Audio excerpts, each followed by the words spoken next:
Preeya, this is a custard tart to die for. Oh. Delicious, creamy.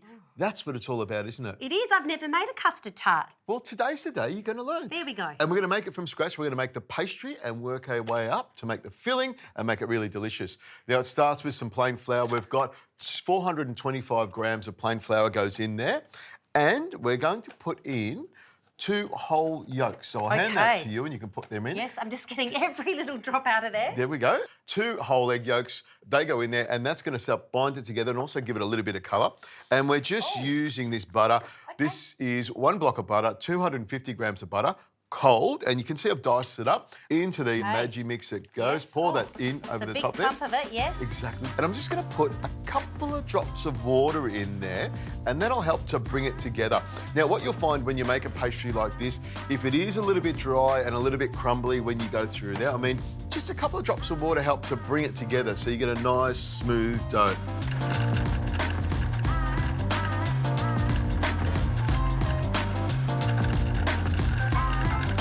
How's that look? Ready to go. Perfect. See how I added a couple of little drops of water and it Yes. just comes together beautifully. It does. The trick is you don't want to overwork it. You want it to just come together. Here we go. And I'll just grab that Take lovely the bit of plate out for pastry you. and I'll just dust the board here with a little bit of flour. You thought you were going to hide that. Well, no, I was actually offering it to you. I thought, I've never seen this man leave it behind. You're like cliffhanger. He's not going to leave it behind. Well, see this little piece here. If I was at home, my kids would be straight into the bowl and they would eat this raw. My kids love it. I know you're not supposed to do it.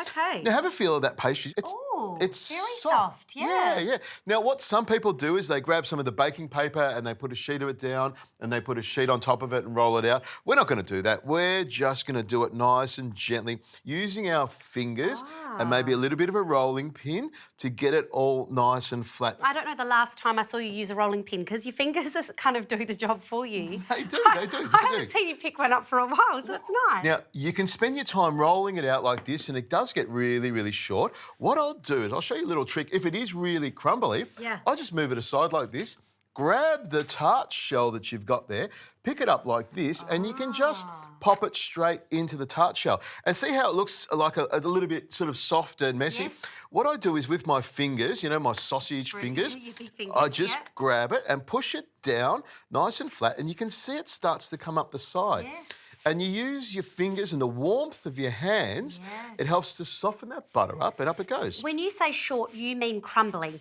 Is Yes. that right? Yeah, the shorter the pastry, the more butter you've got in there and the more crumbly it is. Okay. If it's not short, it means you can roll it out like a Stretch it. dough. Yeah, Exactly. Okay. Oh, look, okay. You like that? Yeah. And I just go around with my knife around the outside. Now, what a lot of people do is they like to rest the pastry, and a great way of resting it would be just popping it in the freezer overnight, and that allows all the gluten and all the flour just to relax so that when you do start cooking it, it becomes nice and soft, doesn't pull back on itself. Now, this is called docking the pastry. Okay. And the reason we do this with a fork, we just put little holes in it, because often with a pastry, when you've made it, there might be some layers of air in there and it will want to puff up. So if we dock the pastry with a fork, we allow the air to escape. So it stays flat. So it stays nice and flat. understand. Now, this pastry here, you can roll it up, pop it in the fridge or the freezer, use it anytime. You can even make some cookies with it now if you wanted to. Okay. We're not going to do that. Okay. What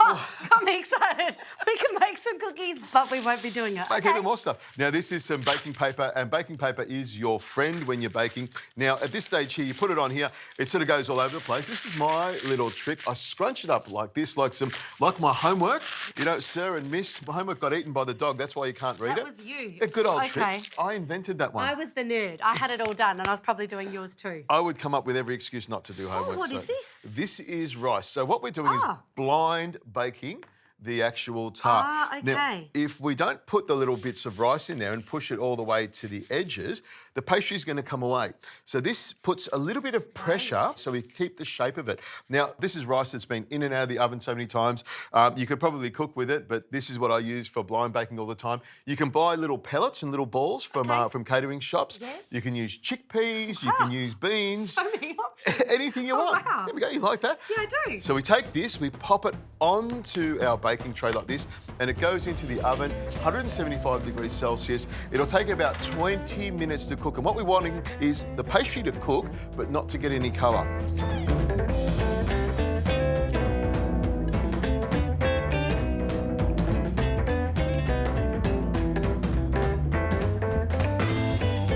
Now you can see the tart base is cooked all the way through and it's ready to go. So once you've cooked it like this, then we can put the custard filling in the middle. Now I've got some eggs here. If you crack those 3 eggs into the bowl there, I'll crack one of them. Lovely Australian eggs. Make sure you use Australian eggs.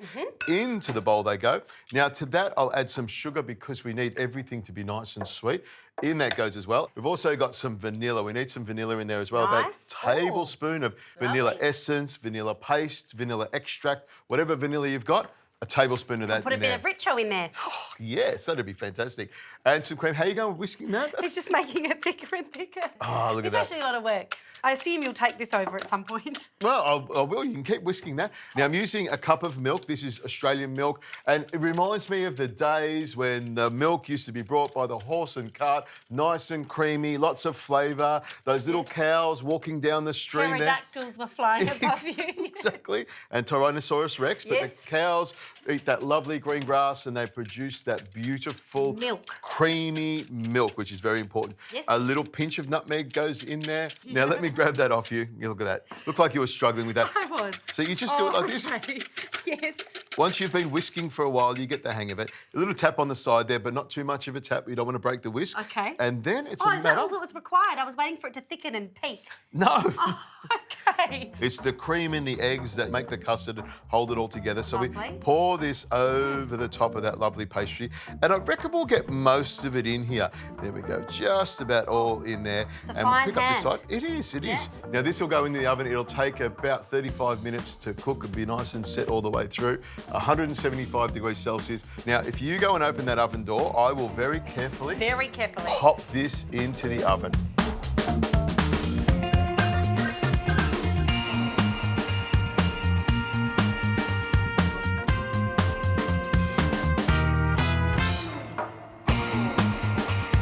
Okay, I've let the tart cool down a little bit. And this is my little trick. You saw me put the plate upside down. I was concerned. And you said, Richo, it's a great question. Richo, what is that plate for? Well, Preeya, this is a little trick. I've got a little fake bottom underneath this, and how do I get it off? I do that. Oh. Ta-da! Ta-da! That's what you would do. It doesn't fall over. So this is lovely. You like that? Yeah, I do. I thought you would. Very impressive. Nice little tricky. Now, under here is the little base of it, so you just spin that around like that, make sure that that's going to come off. Last little bit, out it comes, and we just slide it off. Now, we're just going to cut a nice little slice out of it. Please. So this is essentially a big custard tart. It's a lovely, creamy custard tart with nutmeg in it and cinnamon. Because I love custard tarts, so now that it's all coming together, I'm thinking this one could be for me. You know I don't love my sweets, that's just my palate. How could you not love sweet things? But this is delightful. It is. It's a nice way to finish off a little custard tart, just a regular, simple custard tart that you could probably buy in a shop. However... No one was suggesting that. This is lovely. And then, of course, some sour cream, which we love. A little bit of mint on top of it like this to make it nice and pretty. This is mint that I got from my garden. So it's still really, really fresh, and you can hear it screaming as I put a little bit of icing sugar over the top. Look at that. All right, just tuck into this one. So I'll just take the nose off of there. Oh, thank you. That's for you. That's the best part of it. And I'll just go for the middle bit, which is the guts, and grab that, pick it up like that.